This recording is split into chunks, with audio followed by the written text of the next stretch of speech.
잠깐 말씀드린 대로 사도 바울이 데살로니가에 얼마 동안 있었는지는 알 수 없지만 분명한 것은 이 데살로니가에서 복음을 전하는 일, 그리고 저들이 이 복음을 믿고 복음 안에서 변화된 일들이 빠른 시간 안에 이루어졌다라는 것과 또 이 반대하고 거역하는 일들도 심했다라는 점을 우리는 기억해야 합니다. 그래서 바울이 어쩔 수 없이 데살로니가 교회에서 떠나야만 했고, 그리고 그에게 들은 이 복음을 통해서 변화된 이들이 박해와 고난 가운데 있게 되자 바울이 편지를 써서 디모데를 통해서 그들의 소식을 함께 나누게 했다라는 점을 우리는 알 수 있습니다. 특별히 1절에서 바울과 실라와 디모데가 하나님 아버지와 주 예수 그리스도의 교회인 데살로니가 교회에 편지합니다 라고 밝힘으로 자칫 이 편지가 바울과 실라와 디모데가 함께 기록한 것처럼 그렇게 오해할 수 있습니다. 데살로니가 교회뿐만 아니라 다른 교회의 편지도 마찬가지로 사도 바울을 통해서 사실은 기록하게 하셨어요. 그래서 기록한 것은 사도 바울이고 어떤 이들은 사도 바울이 이 처음 사역한, 그러니까 데살로니가 편지를 쓰게 된 처음 편지를 쓴 데살로니가 교회뿐만 아니라 다른 교회들에게 편지를 보낼 때 직접 본인이 쓰기도 했지만 때로는 그가 매도 많이 맞고 또 육체적인 그런 어려움으로 인해서 대피를 쓰기도 했다라고 주장을 해요. 어떤 그 문체, 받아 쓰는 건데 받아 쓰는 것도 약간의 어떤 차이가 있겠지요. 그래서 사도 바울이 전부 직접 쓴 것은 아닐 수 있다라고 밝히기도 합니다. 그건 그냥 학자들의 의견일 뿐이고 우리는 지금 하나님께서, 성령께서 사도 바울을 통해서 이렇게 하나님의 말씀을 글로 전하게 하셨다라는 것은 분명합니다. 다만 지금 사도 바울이 밝히는 것처럼 자신과 실라와 디모데가 함께 교회에 편지합니다 라고 말한 것은 쓴 것을 말하고자 하는 게 아니라 이것을 쓴 사람이 세 사람이다 이런 얘기를 하는 게 아니라 지금 교회에 편지하는 목적인 이들의 믿음과 또 이들이 신앙생활을 잘하고 있는지 또 했던 사역들을 어떻게 감당하고 있는지에 대한 이 사역을 바울과 실라와 디모데가 함께하고 있다, 동역하고 있고 또 함께 이 일에 힘쓰고 있다는 사실을 밝히고자 하는 데 있습니다. 누가 썼느냐 이 부분을 밝히고자 하는 건 아닙니다.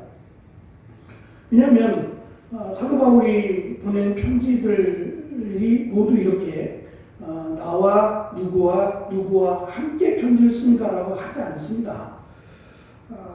그럼에도 불구하고 데살로니가 전서에서 이렇게 실라와 디모데가 함께 교회의 편지를 씁니다라고 밝히고 있는 것은 특별한 이유가 있으리라 생각합니다. 왜냐하면 우선은 말씀드린 것처럼 사도 바울이 1차 선교를 가면서 마가 요한을 바울이 원해서 그런 건 아닙니다만 마가 요한과 함께 사역을 하다가 사정이 생겨서 마가 요한이 돌아가게 되고 이 일로 사실은 속상해했고 또 어떤 면에서는 화도 나기도 했어요.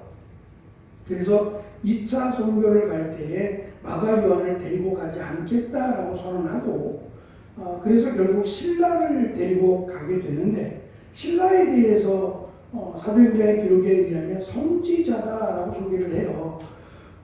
어떤 특별한 의미가 있다기보다는 그가 구약에서의 선지자적인 사역을 신약에서도 감당했느냐라는 걸 알 수 없고 또한 말씀드린 것처럼 선지자는 세례 요한까지만 우리가 선지자로 인정을 하니까 선지자, 구약의 선지자적인 신약의 선지자 사실 이건 의미가 없고 왜냐하면 사도라고 하는 직분이 새로 만들어졌기 때문에 그럼 선지자가 우선이냐 사도가 우선이냐 이런 또 어려움이 생기게 돼요.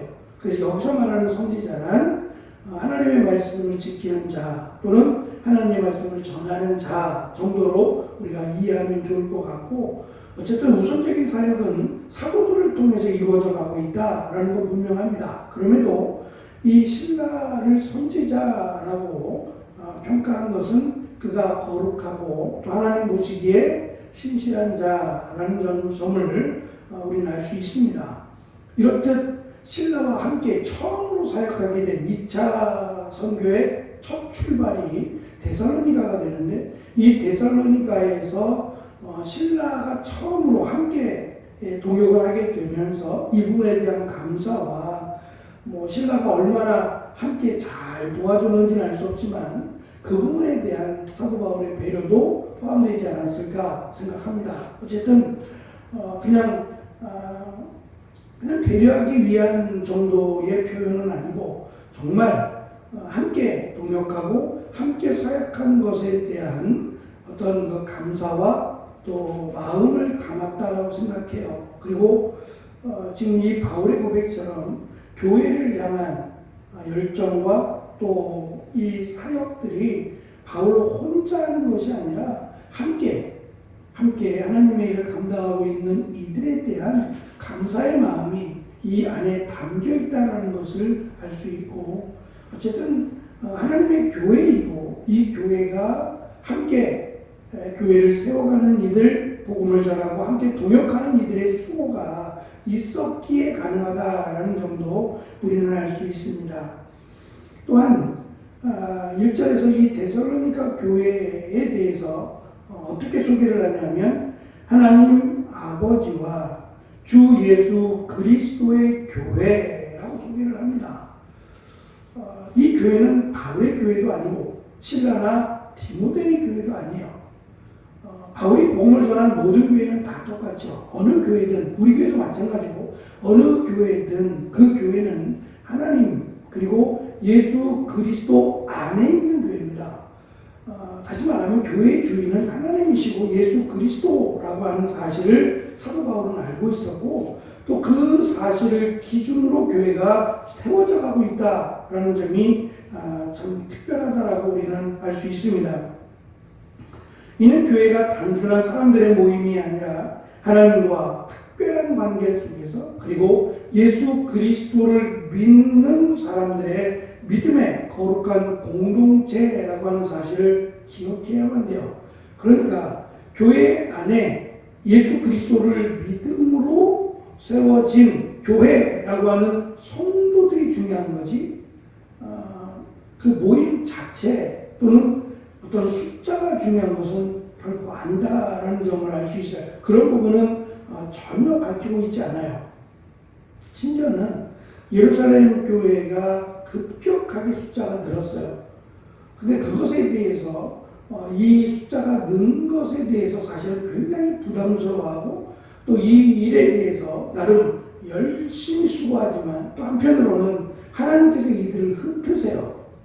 스데반의 순교뿐만 아니라 하나님께서 다른 이들을 통해서 복음이 땅 끝까지 가게 하는 일에 이들을 흩으십니다. 흩어서 이 일을 감당하게 하신다라는 점이 우리가 잊지 말아야 될 교회의 사역으로 봐야만 합니다. 바울 일행은 데살로니가 성도들을 생각하며 기도할 때마다 하나님께 감사를 드렸다라고 말합니다.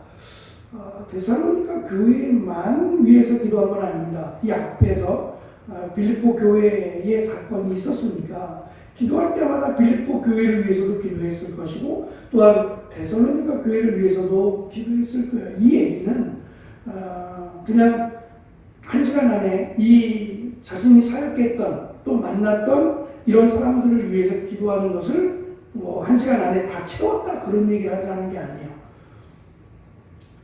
얼마나 걸렸는지 알 수 없지만 자신이 함께 사역했던 그리고 자신이 기도해야 할 대상자들을 위해서 빠짐없이 기도했다는 것을 강조하고 있는 겁니다.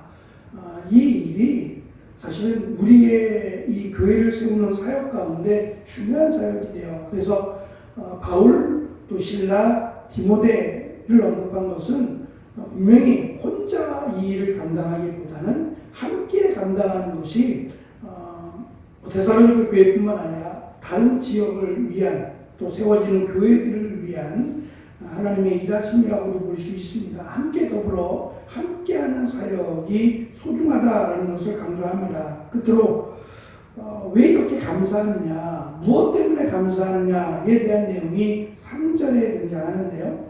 3절은 이 기독교 신앙의 핵심이라고 할 수 있는 믿음과 사랑과 소망이 교회 안에 어떻게 세워져 가고 어떻게 충만한지에 대해서 강조해 줍니다. 먼저는 믿음의 행위에 대해서 감사합니다.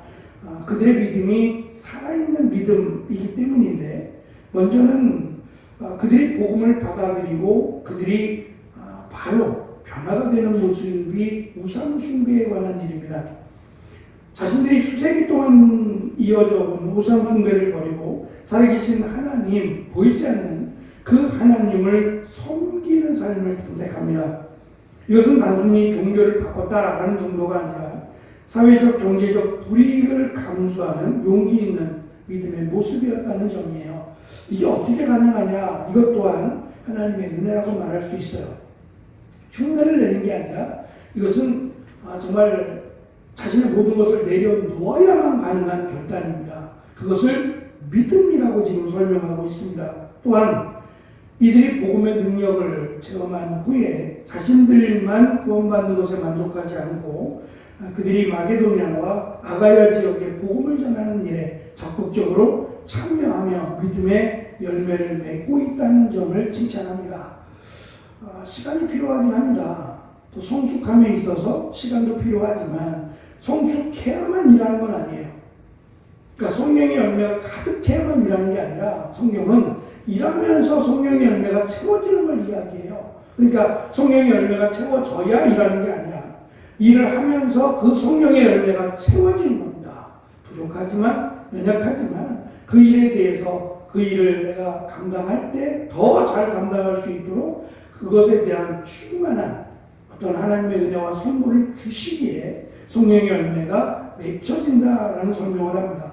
두 번째는 믿음과 함께 사랑의 수고에 대해서 칭찬합니다. 바울은 그들의 사랑의 수고, 그들이 행한 수고를 칭찬하고 있는데 이것은 입으로만 사랑을 외치는 것이 아니라 그들의 삶을 통해서 희생과 헌신을 하고 있다라는 점을 강조합니다. 특별히 공동체 안에서 교회 공동체 안에는 다양한 이들이 지금보다 훨씬 더 복잡하고 훨씬 더 하나 되기 어려운 상황이라고 말씀을 드렸어요. 신분이 다릅니다. 1차적으로 신분만 다른 게 아니라 삶이 달라요.